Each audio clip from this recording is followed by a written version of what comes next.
Olá! No vídeo de hoje, vamos abordar um capítulo obscuro e controverso da história da Igreja de Jesus Cristo, dos Santos dos Últimos Dias. Muitos não sabem, mas durante a Segunda Guerra Mundial, a Igreja se envolveu de maneira indireta com o regime nazista de Adolf Hitler.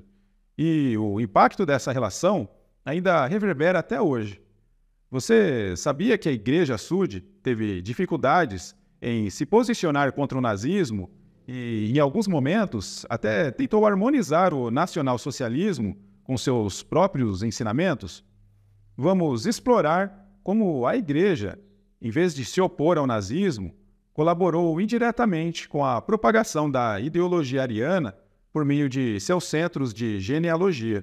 Além disso, ao longo dos anos, membros da Igreja realizaram batismos vicários para figuras proeminentes do regime de Hitler, incluindo o próprio Führer, sem considerar as consequências morais e éticas disso.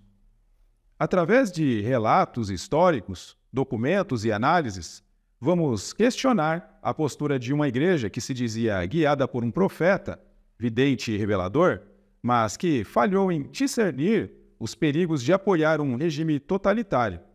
Este vídeo oferece uma reflexão crítica sobre o papel da religião em tempos de opressão e sobre como as crenças e doutrinas podem ser manipuladas para justificar ações que, à luz da moralidade, são inaceitáveis.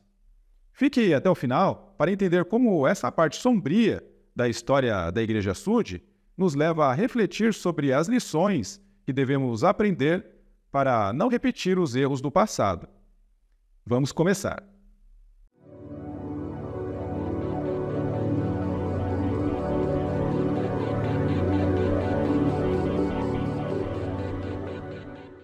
Em 29 de outubro de 1932, a Igreja Sud emitiu uma declaração de neutralidade política ao Salt Lake Telegram.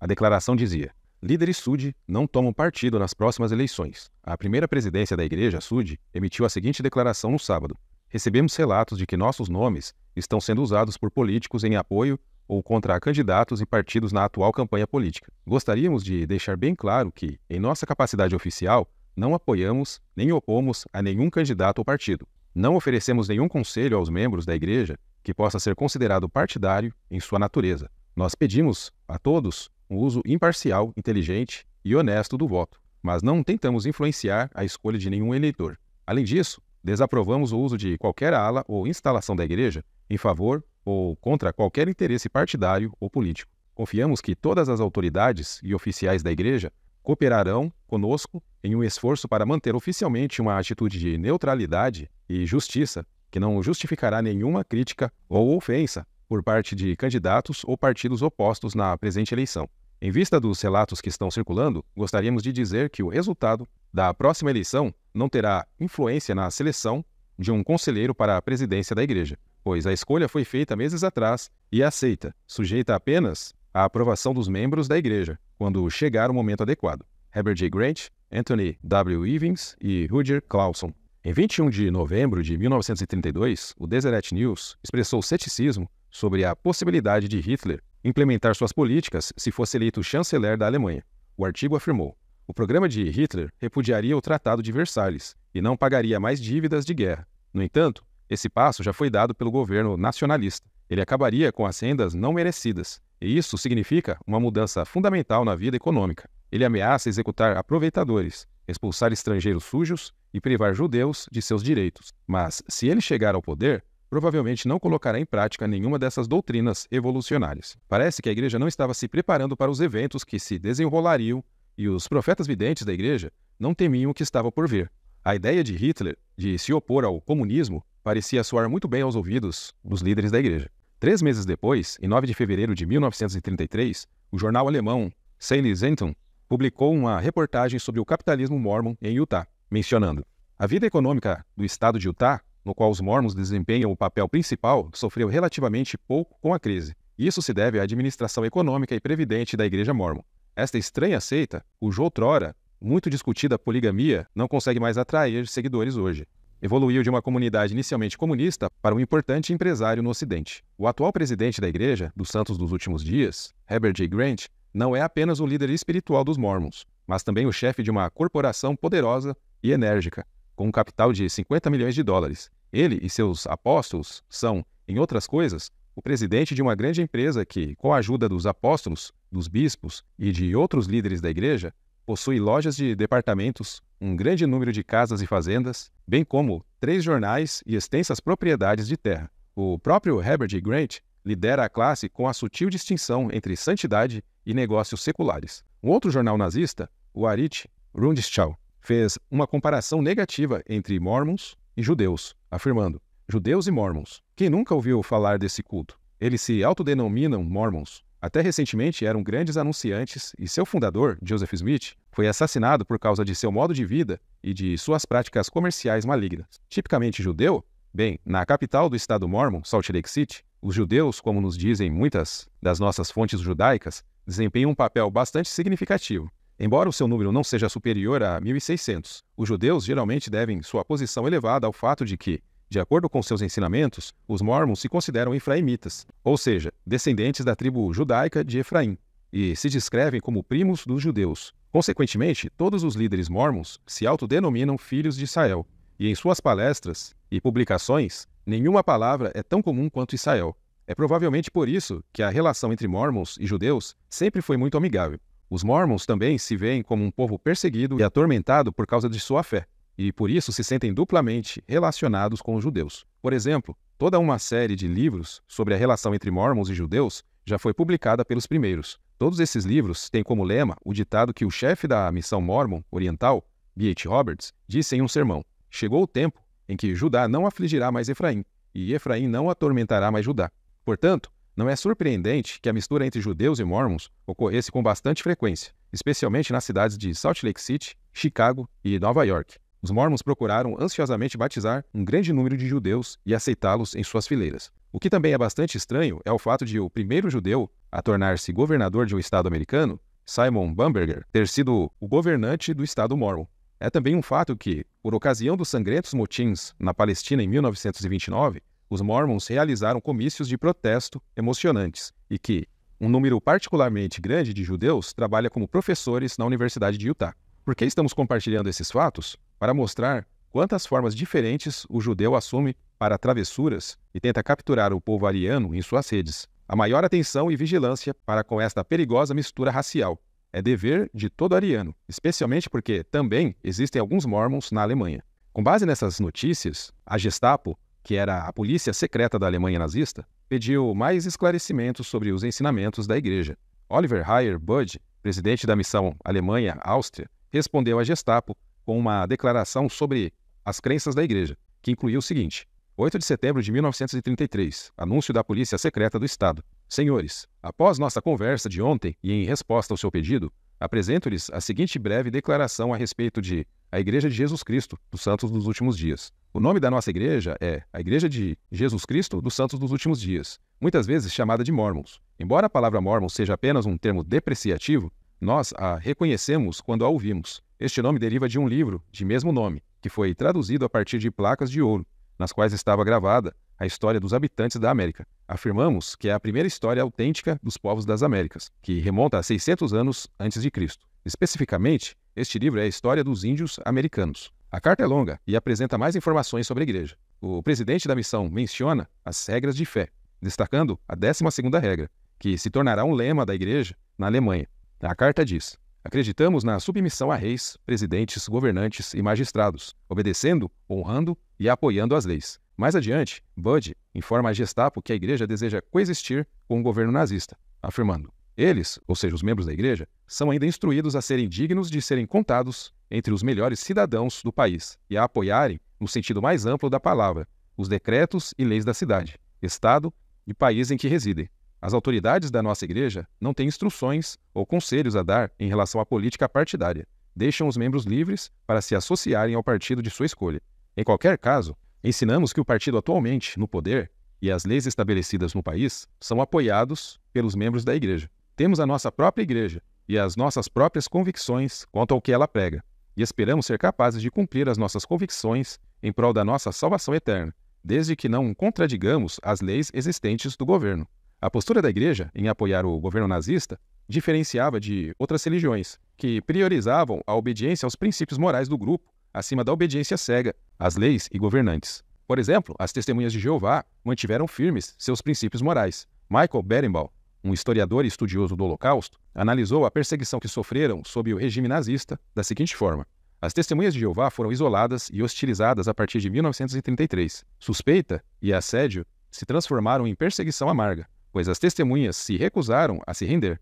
Elas se recusaram a se alistar no exército, a realizar exercícios de ataque aéreo e a parar de se reunir ou fazer proselitismo. Heil Hitler nunca passou por seus lábios. Os nazistas acreditavam que as testemunhas tinham conexões americanas e aspirações internacionais. Eles leram uma mensagem política na descrição das testemunhas, de caos, anarquia e revolução que precederiam a vinda do milênio. Profecias sobre o retorno dos judeus à Terra Santa antes do Armagedon classificaram as testemunhas aos olhos nazistas como sionistas. 20 mil entre 65 milhões de alemães, as testemunhas entraram na batalha contra os nazistas como soldados de Jeová, na guerra espiritual entre o bem e o mal. Elas ensinavam que as forças de Jeová derrotariam Satanás. A ideologia nazista não podia tolerar tais deuses falsos. A perseguição começou imediatamente em 1933 e continuou até 1945. Depois de 1937, as testemunhas foram enviadas para campos de concentração. Fora dos campos, testemunhas de Jeová perderam filhos, empregos, pensões e todos os direitos civis. Em 13 de junho de 1935, o presidente da missão na Alemanha-Áustria, Roy Welker, cita as regras de fé e enfatiza a 12ª regra de fé em uma carta para os missionários e presidências de Estaca e Ala, para responderem o que a igreja pensa sobre o governo alemão, da seguinte maneira: queridos irmãos, apoiem o governo. Muitas vezes nos perguntam, o que a igreja pensa do governo? A resposta deve ser clara. Encontramos isso em nossa 12ª regra de fé. Cremos em ser submissos a reis, presidentes, governantes e magistrados, obedecendo, honrando e apoiando as leis. O Senhor nos ensina em Doutrina e Convênios, seções 98 e 101, que instituiu governos para o bem-estar e benefício do homem. Se ele o fizer, é nosso dever fazê-lo, com consistência e sabedoria, sem sermos fanáticos. Devemos também orar, em particular e publicamente, pelos líderes de nossa nação e de outras nações, para que sejam guiados e inspirados a conduzir seu povo com justiça e sabedoria. Por favor, divulguem essas instruções aos seus membros e incentivem o valor da boa cidadania. A 12ª regra de fé incentivou muitos membros da igreja a se tornarem mais receptivos ao nazismo, levando vários bispos a colaborarem abertamente com o governo. Kurt Widmer, historiador e autor do livro Mormonismo e sua interação com o seu povo, analisa a trajetória da igreja entre 1933 e 1945 e conclui que a maioria dos mormons na Alemanha optou por silenciar ou, de fato, apoiar o regime nazista. Ele afirma: os membros mormons parecem ter apoiado, de modo geral, o regime nacional socialista. Alfred C. Rees, um presidente de missão mormon na Alemanha, publicou em Land der Mormonen, ou Na Terra dos Mormons, no jornal do Partido Nazista, Volkscher Weltbecher, em abril de 1939. No artigo, ele comparou favoravelmente a Igreja Mormon, suas ambições, objetivos e práticas aos dos nazistas. O próprio Church News dos Mormons publicou um artigo intitulado Mormonismo na Nova Alemanha, elogiando a proximidade entre o nacional-socialismo e os mormons. A estrutura entre os dois grupos também foi comparada favoravelmente. Os dois sacerdócios mormons, o Arônico e o de Melquisedeque, foram comparados ao Schutzstaffel, a SS,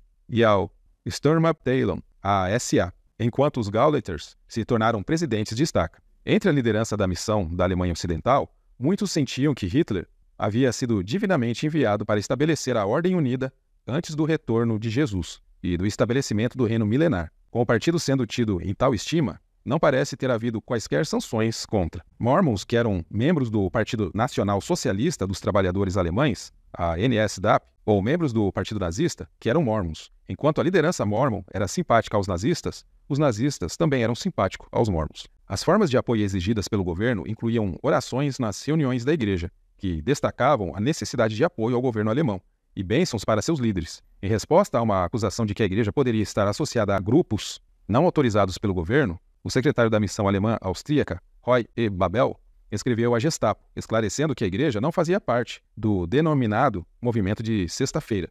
Em sua carta, Babel reafirma seu compromisso com o regime, afirmando: no que diz respeito à nossa atitude em relação ao NSDAP, ao Partido Nazista, e ao governo do Reich, gostaríamos apenas de dizer repetidamente que sempre defendemos sem reservas os homens do Reich e da liderança do Estado, Seguimos as suas ordens e tentamos de todas as formas possíveis apoiar eles, conforme expresso em nossa 12ª regra de fé. Acreditamos em ser submissos a reis, presidentes, governantes e magistrados, em obedecer, honrar e apoiar as leis. Para sua valiosa informação, anexamos a esta carta uma circular recente que foi enviada a todas as nossas comunidades no país. Na agradável esperança de termos fornecido as informações de que necessita, teremos prazer em estar à sua disposição a qualquer momento e assinaremos para o presidente da missão na sua ausência. Assinado Roy E. Babel, da missão alemã-austríaca, que era secretário da missão.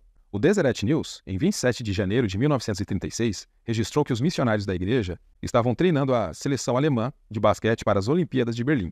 Parte da reportagem dizia: com esses pensamentos em mente, vamos fazer uma breve pesquisa sobre o trabalho missionário moderno da igreja e ver o que os elders e supervisores estão fazendo para adaptar seus métodos de proselitismo aos tempos de mudança. Na Alemanha, Herr Hitler procurou os serviços dos elders para ensinar basquete aos times que ele espera que alcancem uma vitória nórdica nos Jogos Olímpicos que serão realizados este ano em Berlim. Em conexão com a participação atlética dos elders, que oferece uma oportunidade para fazer amizades e estabelecer os ideais mormons de espírito esportivo e saúde, os missionários têm empregado shows de culinária e programas de saúde, com o tema da palavra de sabedoria como vantagem.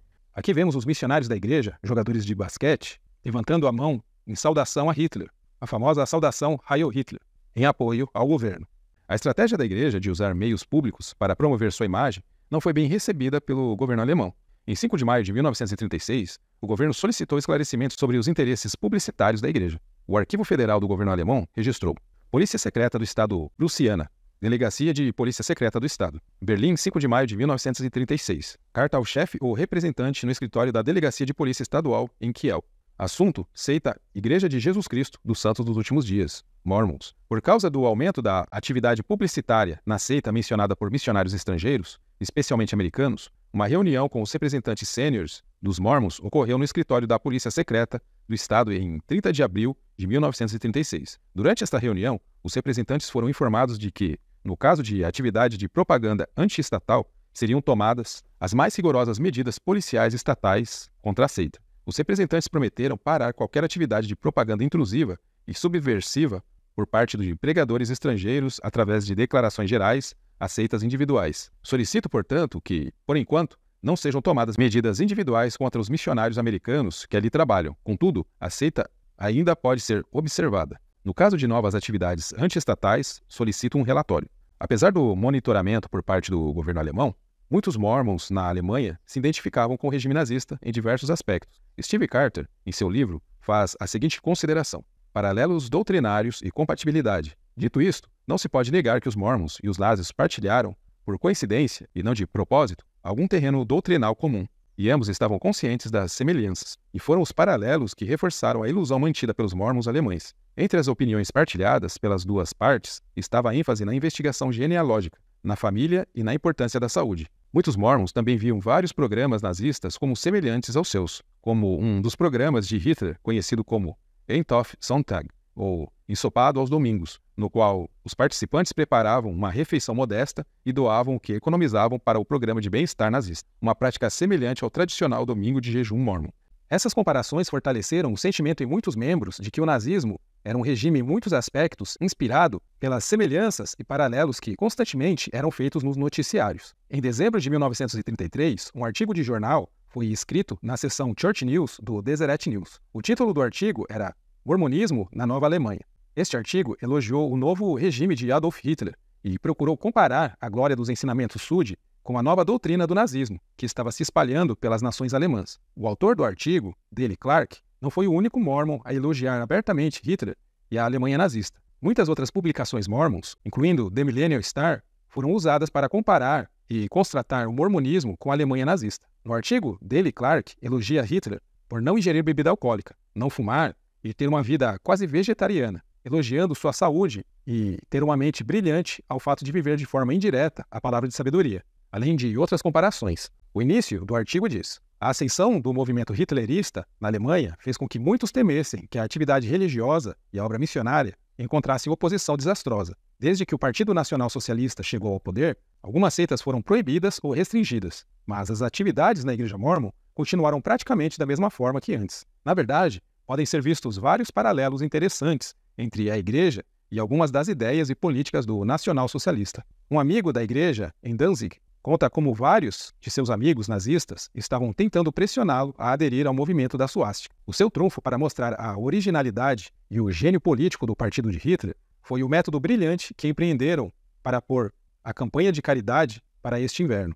Para eles foi fundamental. Para o amigo, porém, era apenas mais uma aplicação do método eficaz que tem sido usado na Igreja Mórmon há décadas. Os nazistas introduziram o Fast Sunday. Ele vai explicar que o Fast Sunday, em que os alemães juntam alimentos para dar aos necessitados, tem relação com o domingo de jejum, em que os mormons dão suas ofertas para ajudar os necessitados também. Ele também faz comparação entre a palavra de sabedoria Sud e as dietas de Hitler, e que o nazismo tentava implantar na sociedade, dizendo: a outra tendência notável na direção mormon. É um fato muito conhecido que Hitler observa uma forma de vida que os mormons chamam de palavra de sabedoria. Ele não ingere álcool, não fuma e é muito rigoroso com sua dieta, insistindo em alimentos simples e saudáveis, em grande parte vegetarianos. Uma senhora que esteve em vários jantares aos quais compareceu o Dr. Joseph Goebbels, o conquistador de Berlim, disse-me que a rica variedade de licores disponíveis nunca esteve lá para seu benefício. Era sempre necessário servir-lhe bebidas não alcoólicas. Esses dois líderes coloridos da Nova Alemanha, a sua gigantesca luta pela supremacia política, necessitaram de corpos capazes e cérebros claros e treinaram como atletas. A própria popularidade deles está tornando a intemperança mais impopular. O fato de serem adorados pode ser uma grande razão para a crescente aversão ao fumo e à bebida na Alemanha atual. Nesta tela é destacado algumas das crenças semelhantes entre o mormonismo da época e o nazismo. A lei de saúde. O mormonismo pregava a palavra de sabedoria, uma diretriz que incentivava hábitos saudáveis. De maneira semelhante, o nazismo promovia uma vida saudável para o povo ariano, com foco em alimentação equilibrada, medidas contra o tabagismo e leis de higiene racial e eugenia. Também havia interesse pela genealogia. Tanto o mormonismo quanto o nazismo partilhavam um forte interesse pela pesquisa genealógica, o que os aproximou ideologicamente. O conceito de família. O mormonismo valorizava a família tradicional, heterossexual, considerando homossexuais como pervertidos e rejeitando a miscigenação entre raças e casamentos mistos, com a crença de que a raça negra era amaldiçoada. O nazismo, por sua vez, defendia a família ariana, de linhagem pura, excluindo filhos com necessidades especiais e promovendo o extermínio de homossexuais, que também eram vistos como inferiores. Práticas religiosas e sociais também eram semelhantes. O domingo de jejum dos mormons era semelhante ao Eintopf Sonntag, ensopado aos domingos, onde uma refeição simples era preparada e doado aos necessitados. Ambos os grupos valorizavam a obediência a seus líderes, que eram quase venerados, e compartilhavam um repúdio ao comunismo, reforçando suas semelhanças ideológicas. O trabalho genealógico da Igreja Sud teve um papel significativo ao apoiar o regime nazista, colaborando com seus centros genealógicos para facilitar a pesquisa de descendência ariana. Essa colaboração ajudou os aliados de Hitler a identificar quem era considerado ariano puro e quem não era, o que contribuiu, de forma indireta, para a seleção de pessoas que deveriam ser enviadas aos campos de concentração. Christine Elizabeth King, em seu livro The Nazi State and the New Religions, fez a seguinte observação: nem a vantagem era apenas para os nazistas. Os mormons usam registros genealógicos em sua busca pelos nomes de parentes que eles podem oferecer para batismo póstumo, e sob o novo Estado, ele próprio, obcecado com genética, descobriu naturalmente que esses registros estavam subitamente mais disponíveis. No processo, é claro, os pesquisadores mormons ficaram muito felizes em ajudar os registros para o propósito para o qual foram destinados, e muitos receberam cartas de elogio do governo por seu zelo em rastrear sua ancestralidade ariana. Em 1933, os ensinamentos mormons sobre raça provavelmente encontrariam um favor aos olhos nazistas. Deus, foi explicado, amaldiçoou Caim com uma pele negra que o marcou como inferior e, portanto, incapaz de entrar no sacerdócio mormon. Somente no último dia, Deus tornaria todos os negros brancos e removeria a maldição. Desse tipo de racismo ao antissemitismo cruel dos nazistas pode parecer um longo passo, e os mormons não eram nem melhores nem piores do que a maioria dos outros sectários em seu tratamento aos judeus do Terceiro Reich. Mas, ainda assim, para os ideólogos nazistas, era um começo. A cooperação com as autoridades foi evidente desde o início, e os nazistas não encontraram resistência ou evidência de crítica da Igreja Mórmon. A literatura considerada suspeita por causa de suas referências ao Antigo Testamento e aos judeus foi entregue sem questionamentos mediante solicitação. Respostas práticas aos judeus, e mais especialmente aos judeus convertidos ao mormonismo, diferiam entre os ramos, como o caso do ramo de Hamburgo, discutido abaixo, mostrará. Provavelmente, a maioria dos mormons simplesmente ficava quieta se houvesse coisas que não gostassem sobre o que, Para eles, era o governo legalmente constituído, um governo que sua igreja os ordenava obedecer. Para alguns mormons, o nacionalismo rapidamente se tornou zelo pró-nazista, mas para a maioria, as questões não eram tão claras. Em uma reportagem no Deseret News de 17 de fevereiro de 1934, intitulado Os Corações das Crianças, cumprimento da profecia no Terceiro Reich, dizia: o New Deal da Alemanha sob Hitler trouxe algumas situações incomuns na pesquisa genealógica e familiar. Nesta série de 10 artigos, o presidente Oliver H. Budge, da missão alemã austríaca, dá alguns detalhes interessantes sobre essa nova atividade alemã.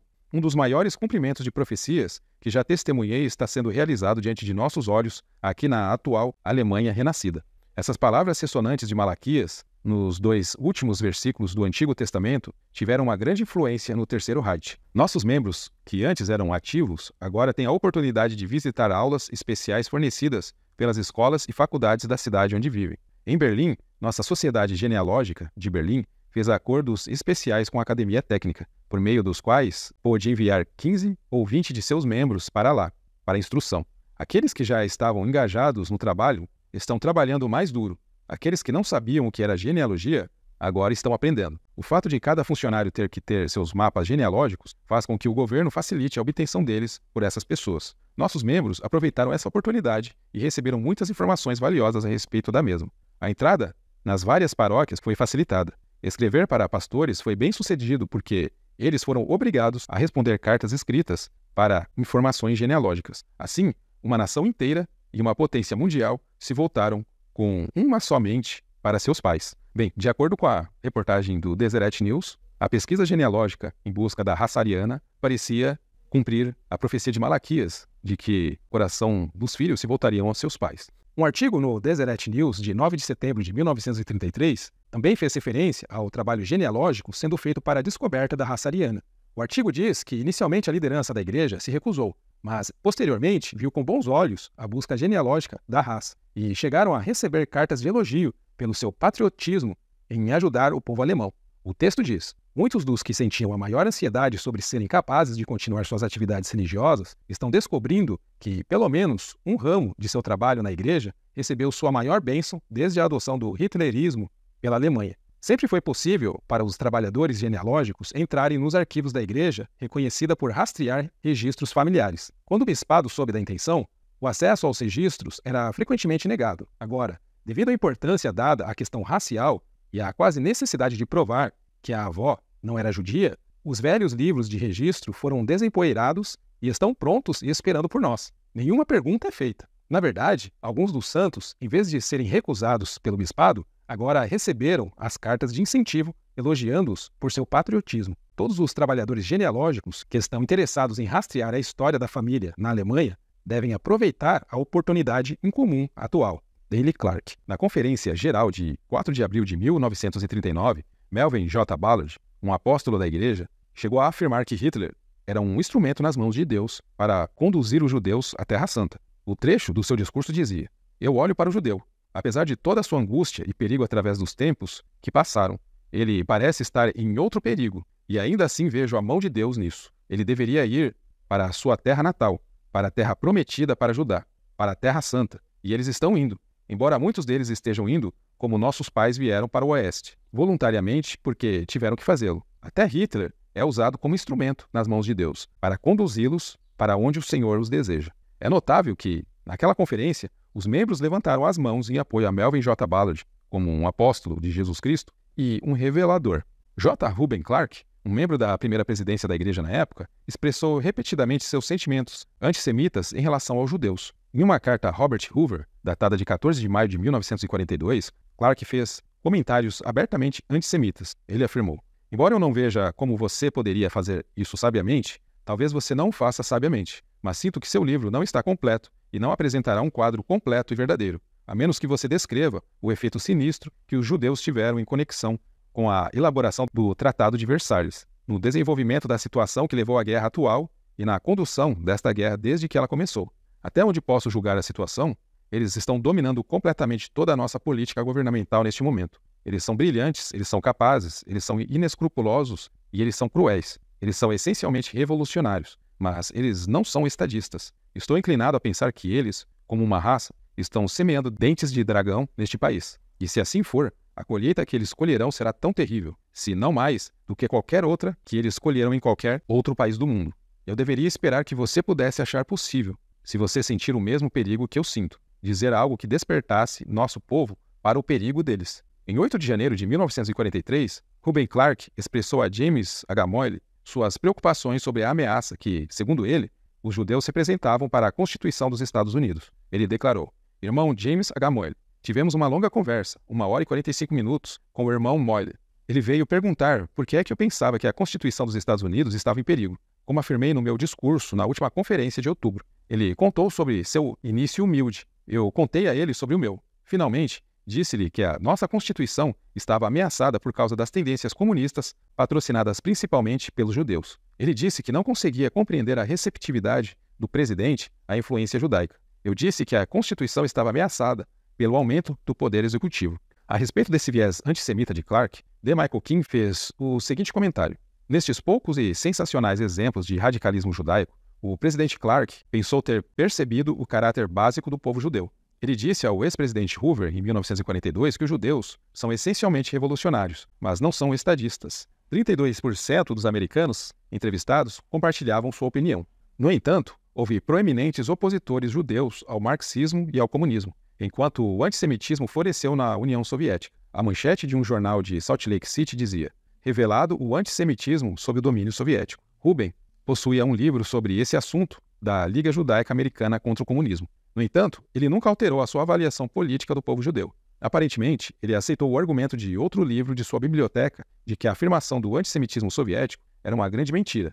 Ele se referiu às tendências comunistas patrocinadas principalmente pelos judeus. Embora nem todos os anticomunistas americanos fossem antissemitas, os mais intensos tendiam a ser. A própria fusão de anticomunismo e antissemitismo de Rubin foi representativa dessa tendência. Significativamente, os protocolos dos sábios de Sião reforçaram as suas atitudes. O seu entusiasmo por esta publicação indicou até que ponto ele partilhou as suas percepções antissemitas com os outros. Em 7 de agosto de 1937, o Deseret News publicou uma reportagem sobre a visita do presidente da igreja, Herbert J. Grant, a Frankfurt, na Alemanha.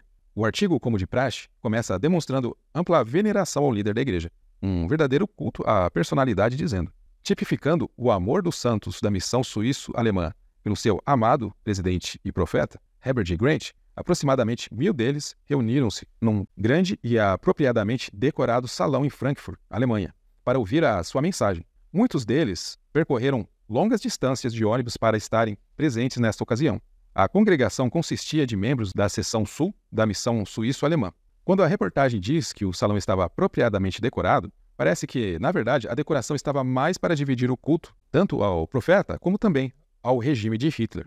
Na imagem, vemos Herbert J. Grant no centro, com líderes e membros da igreja em Frankfurt, na Alemanha, em 8 de julho de 1937. Ao fundo, vemos a parte da decoração no salão de Frankfurt, com a bandeira da suástica, que destacava o alinhamento da igreja com o governo nazista. Muitos podem se perguntar, será que o profeta, como representante de Deus na terra, aquele que deveria chamar os líderes das nações ao arrependimento, mesmo arriscando sua vida, como fez Abinadi ao confrontar o iníquo rei Noé, que o condenou à morte, ou como Alma e Amoleque, que foram presos por exortar o rei, enquanto seus irmãos eram queimados, mas foram protegidos pelo Senhor, assim como Samuel, o Lamanita, que também recebeu a proteção divina ao chamar os nefitas ao arrependimento, será que Herbert J. Grant, portador de todas as chaves das dispensações e do sagrado poder do sacerdócio, fez o mesmo, confiando que Deus o protegeria? Será que ele chamou Hitler e os líderes daquele governo ao arrependimento, oferecendo até mesmo a sua vida, se necessário, como temos em vários exemplos nas Escrituras? Bem, a resposta é não.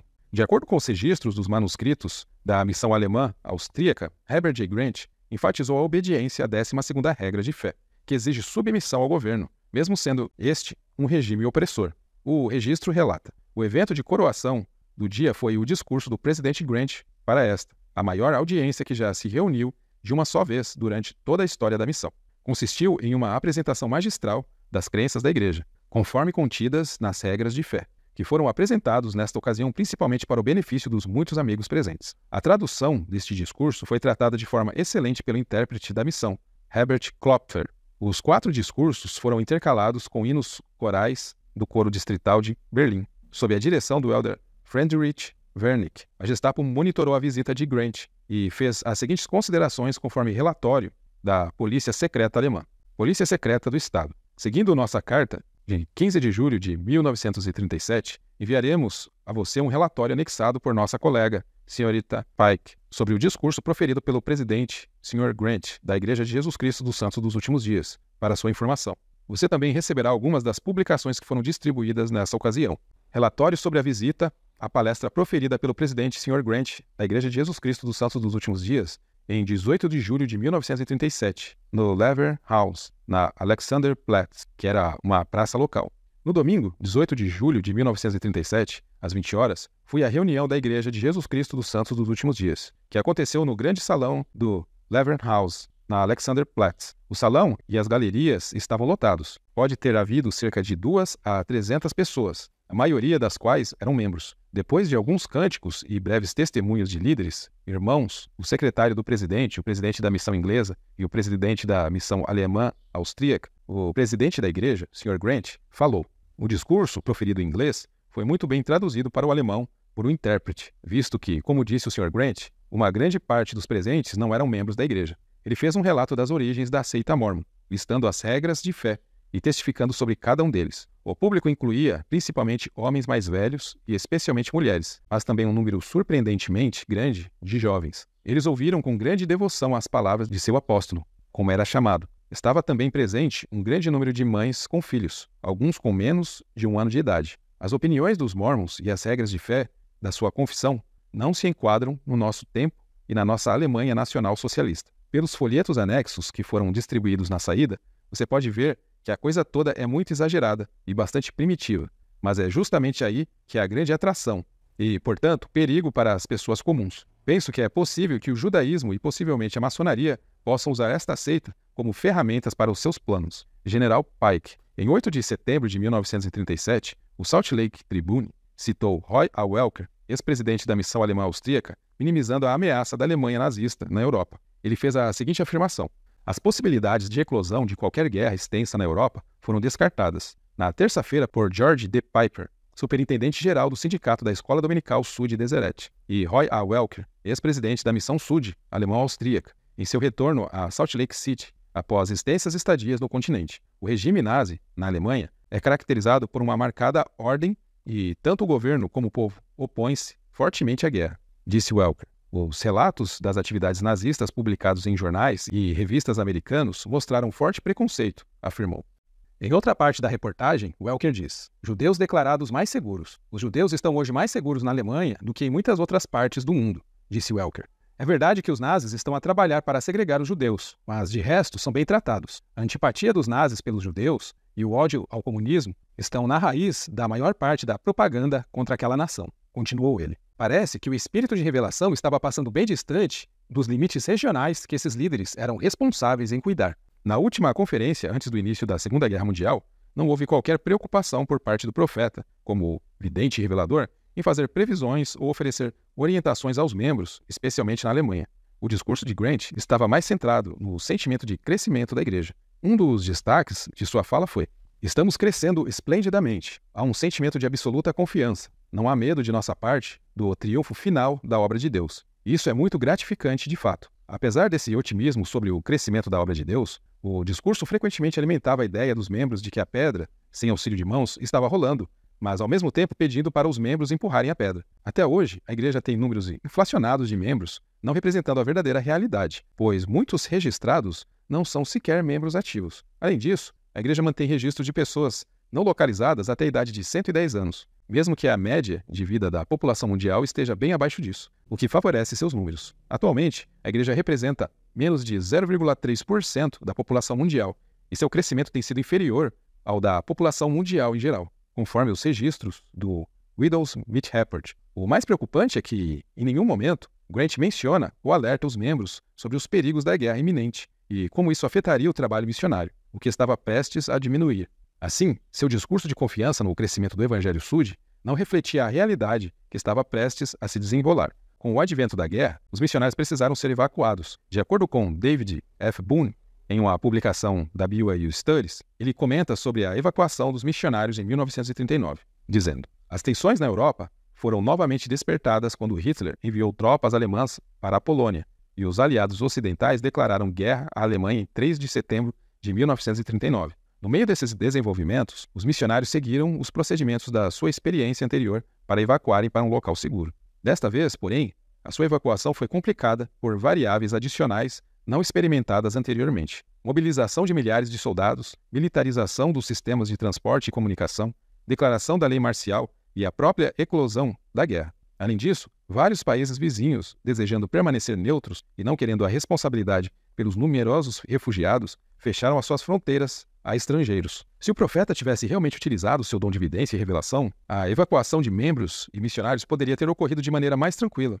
Isso poderia ter evitado que a igreja dependesse de sua influência política e religiosa para organizar transporte de missionários, dificultando a evacuação de cidadãos que, em meio à guerra, não conseguiam encontrar passagens. A igreja, usando sua influência, acomodou muitos jovens em embarcações, enquanto muitos refugiados estavam na mesma fila, tentando obter passagens, sem sucesso. Com o início da guerra, o contato entre a igreja em Salt Lake e a igreja na Alemanha foi perdida. Os membros na Alemanha, seguindo as orientações da 12ª regra de fé, em grande parte, se tornaram pró-nazistas. Porém, em meio a todo o tumulto da guerra, havia membros que, com coragem, tentaram se opor ao regime nazista. Um deles foi Helmut Hübner, que, após perceber o tratamento desumano ao povo judeu e diversas injustiças e atrocidades do regime nazista, conseguiu uma rádio clandestina, a qual ouvia transmissões da BBC em alemão, proibidas pelo regime. Essas transmissões forneciam informações que contradiziam a propaganda nazista. Isso fez com que Hübner começasse a escrever e distribuir panfletos contra o governo. Um de seus panfletos dizia: "Abaixo Hitler, sedutor do povo, corruptor do povo, traidor do povo. Abaixo Hitler."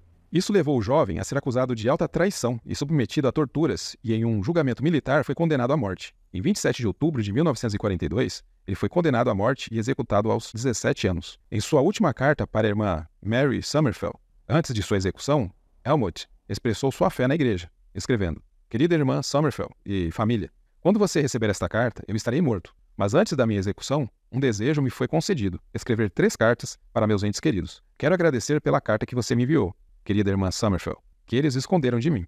Também quero agradecer pelas muitas horas felizes que pude passar ao círculo de sua família. Por favor, lembre-se de mim gentilmente. Sou muito grato ao meu Pai Celestial que esta vida agonizante esteja chegando ao fim esta noite. Eu não aguentaria mais de qualquer maneira. Meu Pai Celestial sabe que não fiz nada de errado. Só lamento que, na minha última hora, eu tenha que quebrar a palavra de sabedoria. Sei que Deus vive e Ele será o juiz adequado dessa questão. Até nosso feliz reencontro. Naquele mundo melhor, eu permaneço. Seu amigo e irmão no Evangelho, Helmut." Otto Berndt, um amigo próximo de Helmut e também crítico do nazismo, relatou que, antes da execução de Helmut, seu bispo, pró-nazista, com o apoio do presidente da estaca, excomungou o jovem por se rebelar contra o governo, descumprindo assim a 12ª regra de fé. Berndt fez o seguinte registro: "Quando fui interrogado pela Gestapo, disseram-me para ver que o acusado Helmut Guda foi cortado pela Igreja Sud. Recusei-me terminantemente a fazer isso e expliquei-lhes que ele pagaria pelos seus crimes, mas que a igreja não tinha o direito de excomungá-lo. O certificado de excomunhão foi assinado pelo presidente Anton Huck e pelo presidente do ramo Arthur Zander. Protestei contra esta ação e creio que o meu protesto e o de outros membros impediram a excomunhão dos irmãos Schneib e Wube. Concluindo, diga-se que os santos que acreditaram nos ideais da nova Alemanha fizeram como Saulo de Tarso, ao perseguir aos cristãos. Eles fizeram o que fizeram porque acreditaram que era o melhor interesse da igreja e do país. O arrependimento e o perdão foram manifestados por todos os envolvidos após a guerra. Então, de acordo com Otto, muitos líderes da igreja pró-nazistas agiram como Saulo de Tarso e perseguiram os próprios membros que se opunham ao governo e, graças ao seu protesto contra esses líderes, foi evitado que outros irmãos também fossem excomungados. A respeito desses líderes da igreja pró-nazistas na Alemanha, a historiadora Christine, em seu livro, fez as seguintes considerações sobre a igreja em Hamburgo, local onde Helmut Hübner frequentava. Nem todas as filiais, ou capelas, estavam tão ansiosas para aceitar o nazismo, e foi o ramo de Hamburgo que parece ter tido entre os seus membros alguns dos mais veementes pró-nazistas encontrados na Igreja Mórmon, na Alemanha. Já em 1938, este ramo proibiu todos os judeus de entrar nas instalações da igreja, fossem eles convertidos ao mormonismo ou não. Aqui, como em outros lugares, foram feitas mudanças litúrgicas para agradar aos novos mestres. As palavras hebraicas foram eliminadas dos cultos e dos hinos, e a liturgia deixou de usar o Antigo Testamento. Em outro trecho ela diz: "Parece, contudo, que o exemplo da igreja de Hamburgo foi extremo. Aqui, um dos oficiais da igreja era membro da SA, que era uma milícia do partido nazista, e devia ser visto uniformizado nos cultos. O presidente e alguns membros eram pró-nazistas. A maioria estava simplesmente em silêncio. Os Mormons podem ter visto as vantagens das políticas nacionalistas e econômicas do nazismo, ter saudado o regresso ao papel tradicional das mulheres e da família, e ter visto no nazismo um forte baluarte contra o comunismo. Mas os Mormons não estavam sozinhos entre as pessoas religiosas a serem persuadidos de que o nazismo estava do lado não apenas das virtudes cristãs, mas do próprio cristianismo. No Improvement Era, de maio de 1942, a igreja emite uma declaração declarando que a igreja não defende funções políticas. A declaração diz: Igreja e Estado. A igreja defende a separação entre igreja e Estado. A igreja não tem funções políticas civis. Assim como a igreja não pode assumir as funções do Estado, o Estado também não pode assumir as funções da igreja. A igreja é responsável e deve continuar a obra do Senhor, orientando a conduta dos seus membros, uns para com os outros, como seguidores do humilde Cristo. Não esquecendo os humildes, os pobres e necessitados, e os que estão em perigo, liderando todos eles para uma vida justa e uma vida espiritual que os levará à salvação, exaltação e progressão eterna em sabedoria, conhecimento, compreensão e poder. Essa fala suscita questões relevantes, pois, naquele período, a igreja já havia adotado uma postura firme contra o comunismo. Entretanto, as ideias nazistas pareciam atrativas para muitos membros e líderes da instituição. Vale destacar que, de acordo com diversos discursos proferidos por líderes da igreja, o profeta possui a autoridade não apenas para guiar a sua comunidade nos aspectos religiosos, mas também para abordar questões relevantes para toda a sociedade. Por exemplo, vamos analisar o que o Elder Costa disse sobre o dever do profeta em uma de suas conferências. Quinto princípio: o profeta não precisa de nenhum treinamento específico ou de credenciais terrenas para falar sobre qualquer assunto ou agir quanto a qualquer questão a qualquer momento.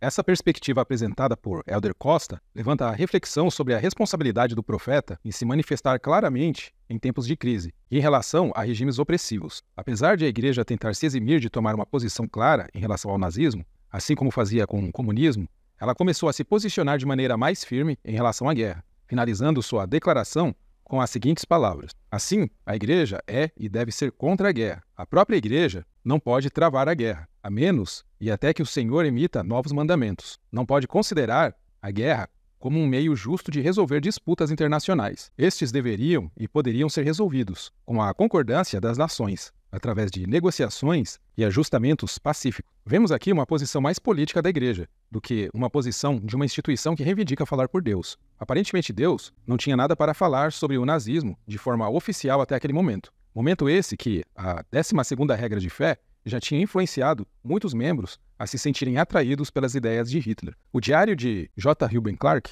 de 1º de julho de 1940, já expressava a preocupação com a adesão de membros na Alemanha às ideias de Hitler. O trecho do diário dizia: Donnelly, o senhor doutor, de nome ilegível, veio por telefone do irmão Adams. Veio me dizer que recebeu a notícia de uma fonte muito secreta de que o pessoal do FBI sabia que alguns de nossos membros alemães eram hitleristas, espiões de Hitler. Expliquei a nossa situação, a simpatia dos nossos membros. Falou das reuniões de campanha estrangeira, relatórios ociosos que circulavam sobre prisões, por exemplo. Bispo Felger li-o em algum discurso em uma conferência em outubro passado. Nosso esforço para manter nosso povo, alemães, na linha, etc. Então, em outubro de 1942, após pelo menos 3 anos de guerra, a igreja se posiciona não só condenando o comunismo, mas também o nazismo. A declaração oficial dizia: condenamos o resultado que os homens perversos e intencionados estão agora a planejar, nomeadamente, o estabelecimento e perpetuação mundial de alguma forma de comunismo, por um lado, ou de alguma forma de nazismo ou fascismo, por outro. Cada um destes regimes destrói a liberdade, elimina as instituições livres, apaga o livre-arbítrio, sufoca a liberdade de imprensa e de expressão, esmaga a liberdade de religião e de consciência. Os povos livres não podem e não sobrevivem sob esses sistemas. Os povos livres de todo o mundo verão com horror o estabelecimento do comunismo ou do nazismo como sistema mundial. Cada sistema é promovido por aqueles que negam o direito e a capacidade das pessoas comuns de se governarem. Proclamamos que as pessoas comuns têm tanto este direito como essa capacidade. Em meio às falas favoráveis ao nazismo e outras contrárias ao regime de Hitler, ditas pela liderança durante os anos de guerra na igreja, o Deus do mormonismo acorda e passa a se posicionar diante da sociedade. Em 11 de novembro de 1946, é feita uma correção no registro do falecido jovem Helmut Hübner sob a sua excomunhão. Alan Keeler e Douglas Obler fizeram a seguinte análise. Só depois da guerra é que, a 11 de novembro de 1946, ele e o novo presidente da missão, Max Zimmer, escreveram excomunhão feita por engano, no registro de membro de Hübner. Mais tarde, o sucessor de Zimmer, Jean Wunderlich, notificou a liderança de Salt Lake sobre o caso e, em 24 de janeiro de 1948, a primeira presidência ordenou que uma anotação semelhante fosse colocada no registro de membro. Durante o período nazista e o início da guerra, a Igreja se esforçou para ocultar quaisquer problemas entre a liderança da Igreja e o governo alemão, transmitindo a impressão de que tudo estava harmonioso entre a Igreja e o Estado para o resto do mundo. No entanto, essa narrativa escondia os sérios conflitos gerados pela liderança pró-nazista dentro da Igreja na Alemanha. Christine Elizabeth King observa que os Mormons foram capazes, em geral, de relatar aos oficiais da Igreja visitantes que tudo estava bem com a Igreja na Alemanha. Após a guerra, com a maior comunicação entre os alemães e o resto do mundo, o Deseret News passou a relatar as experiências dos membros da Igreja na Alemanha. No entanto, essas histórias frequentemente exploravam os sofrimentos de indivíduos e famílias para promover a fé e as virtudes da Igreja. Acontece que, devido à falta de orientações claras e ao incentivo à obediência ao regime, muitos membros passaram a ver o regime nazista sob uma luz positiva, interpretando como algo inspirado, o que resultou em líderes da Igreja perseguindo seus próprios fiéis. Como exemplo, o Deseret News descreve o trabalho de Paul Kaiser, que enfrentou grandes dificuldades ao presidir sua congregação na Alsácia. A matéria dizia: Paul Kaiser provou ser um verdadeiro pai para os santos na Alsácia.